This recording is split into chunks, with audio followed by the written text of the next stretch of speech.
Yeni bir videodan daha herkese merhaba. Ben Sefa Kandemir. Yeni Leap Motor T03. İsmini ilk duyduğunuzda bilim kurgu filmlerindeki süpersonik özellikleri olan bir otomobile sahip olacakmış gibi hissedebilirsiniz. Sahip olduğu özellikler, şehir içindeki kullanıma uygun boyutu ve fiyatıyla sizi kendine hayran bırakacak bu otomobil hayal ürünü değil. Peki yeni Leap Motor T03 gerçekten satın alınır mı? Bizi vezir mi yoksa rezil mi eder? Tüm bu soruların cevaplarına ulaşmadan önce bizi abone olmadan takip eden sevgili izleyicilerimize kanalımıza abone olmalarını, videoyu beğenmelerini ve sevdikleriyle paylaşmalarını hatırlatmak istiyorum. Şimdiden çok teşekkürler.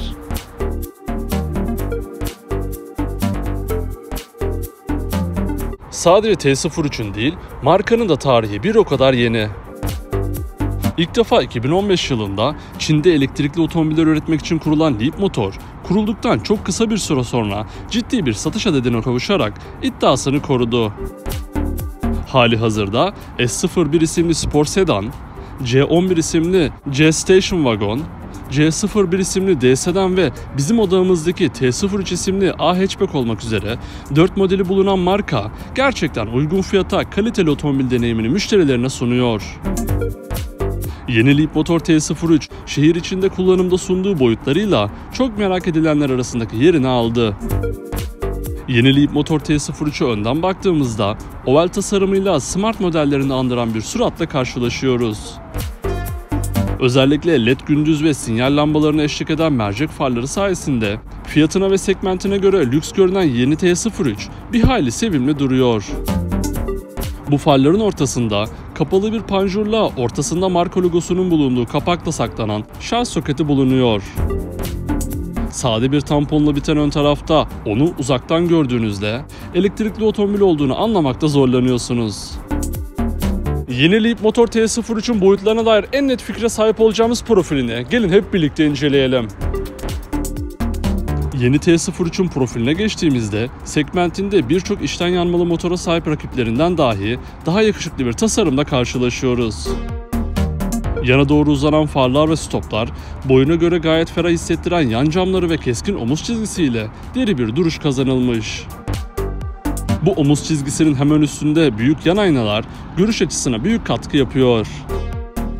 Buna karşın plastik kapaklı ya da alaşım olmak üzere 165, 65, 14 ve 15 inç boyutundaki jantlar biraz ufak kalmış sanki. Tamponların altından uzanıp kapı altlarından geçen plastik marşpiyerler şehir içinde çok işe yarıyor. Renk kataloğunda ise hem koyu hem de açık renklerde birçok seçenek sizleri bekliyor. Yeni Leap Motor T03'ün en az ön tarafı kadar yakışıklı arka tasarımında bizi neler bekliyor?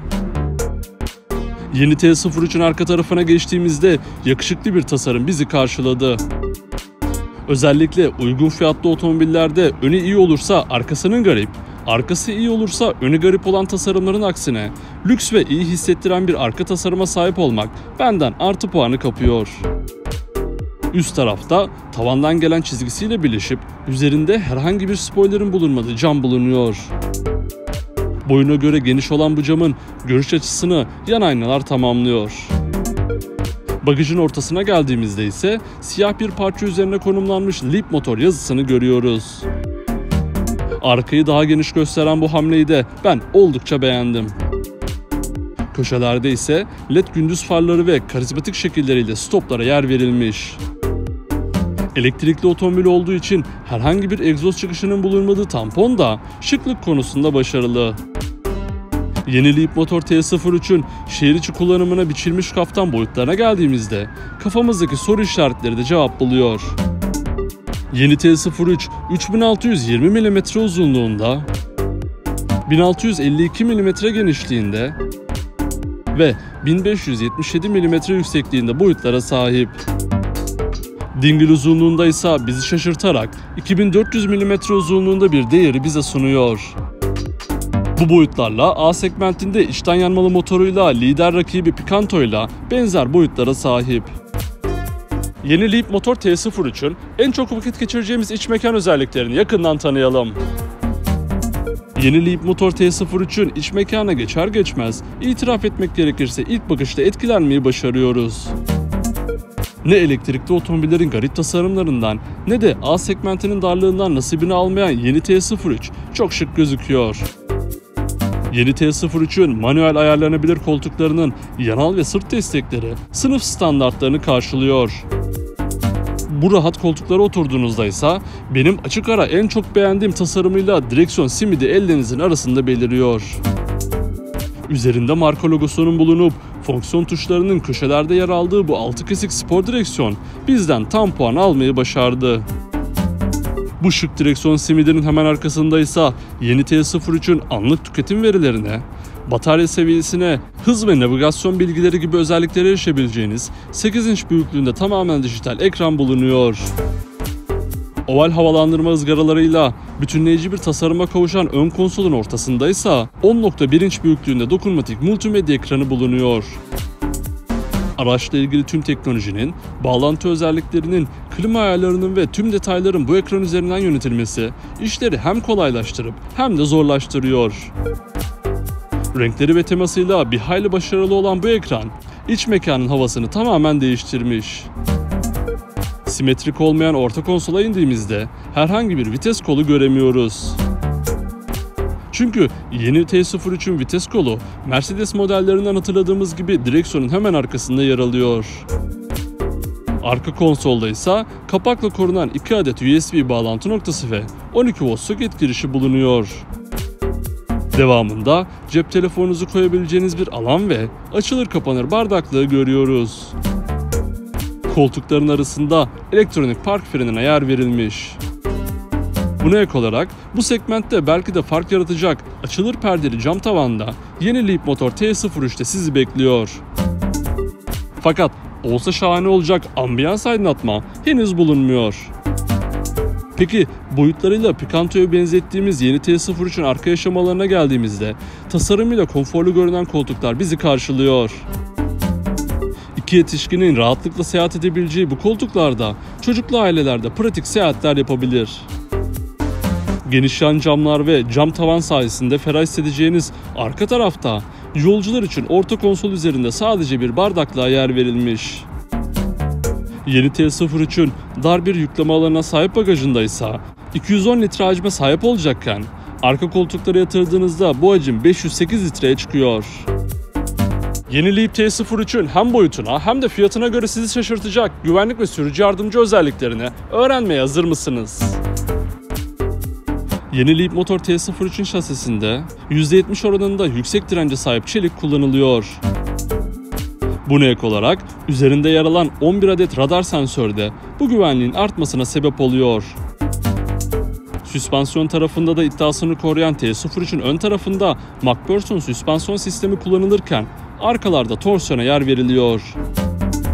Yeni Leap motor T03'ün üzerinde bulunan 11 adet sensörle çalışan güvenlik özellikleri arasında öndeki araçlar arasındaki mesafeyi ayarlayabilen adaptif hız sabitleyici, önünüze aniden çıkan bir cisme çarpmadan durmanızı sağlayan önden çarpışma önleyici, sürüş sırasında şerit dışına kaydığınızda sizi tekrar şeride sokan şerit takip sistemi, yol üzerindeki trafik levhalarını ekranlar üzerine yansıtarak hız aşımlarında sizi uyaran trafik işaretleri okuma sistemi ve uzun soluklu sürüşlerde sürücünün yorulduğunun uyarısını veren sürücü yorgunluk tespitine yeni T03'te sahip olacaksınız. Yeni Leap motor T03'ün en büyük özelliği tamamen elektrikli motorunu ve sürüş menzili gibi özelliklerini öğrenelim. Yeni Leap motor T03'te şu an için yalnızca tek bir motor seçeneği sunuluyor. İlerleyen dönemde farklı motor seçenekleriyle de satılması düşünülen yeni T03'ün üzerinde 37.1 kWh'lik lityum demir fosfat piller bulunuyor. Aracın ön tarafına yerleştirilen bu elektrikli motordan toplamda 80 kW yani 107 beygir güç, 158 Nm tork üretebilirsiniz. 3 farklı sürüş moduna sahip olan bu motordan maksimum 403 km uzunluğunda sürüş menzili elde edebilirsiniz. Buna ek olarak hızlı şarjı da destekleyen bu motor %30'dan %50'ye 36 dakikada ulaşıyor. Ayrıca sürüş esnasında enerjiyi de geri kazanabilen bu motor %25'e kadar enerjiyi geri kazanıyor. Yeni Leap motor T03 şu an $9.600'dan başlayıp en pahalı donanımda $11.000 alıcılarını bekliyor. Yeni Leap motor T03'ün baştan sona bilmeniz gereken tüm özellikleri bu şekildeydi. Ben yeni T03'ü yollarda da görüp bir hayli beğenmiştim. Özellikle de fiyatı söz konusu olduğunda ona kesinlikle bir şans veririm. Peki siz yeni Leap motor T03 hakkında ne düşünüyorsunuz? Aklınıza takılan her şeyi ve yeni T03 hakkındaki düşüncelerinizi yorumlar kısmında birlikte tartışabiliriz. Ayrıca sonraki videolardan anında haberdar olabilmek için kanalımıza abone olmayı, videoyu beğenmeyi ve sevdiklerinizle paylaşmayı unutmayın. Bir sonraki videoda görüşmek üzere. Kendinize iyi bakın. Sağlıcakla kalın.